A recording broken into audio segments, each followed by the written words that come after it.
is a really dangerous sport, but a huge percentage of the accidents on the slopes are actually avoidable.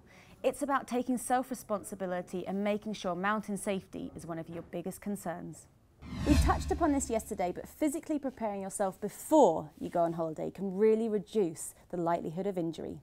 Now, the big issue of crowded piste, lifts are getting better, which means it's more efficient and that puts more people on the piste. What I've noticed as someone who spends their life on the mountains is that there's always an epidemic of people skiing, and if you wait a couple of minutes, then there's no one around. So really bide your time. You spent a lot of money, a lot of energy getting to the mountains. If you wait a couple more minutes to get a clear piste, then that's golden. When you're on the piste, make sure you always give way to the person in front of you. They have the right of way.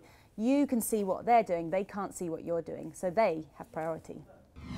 Everyone loves stopping for a nice long lunch on the mountains. Now, the only danger with this is that make sure you don't ski down and you're inebriated, because you put yourself and others at risk, and you want to ski the rest of the holiday, so don't put your holiday in danger by being drunk on the slopes.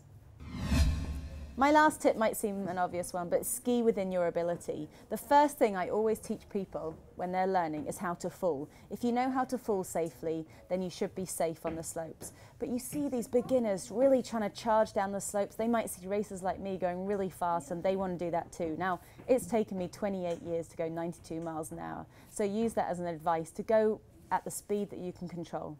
One quick more tip is only stop where you can be seen. The number of people I hear get injured because they've gone over a rise, they think it's too steep, so they stop and sit down in the middle of the piste. Now, you don't know what's happening behind you, but people are going to fly over that rise and hit you right in the back of your head, and that is dangerous. If you have to stop because it's steep, pull over to the side of the piste.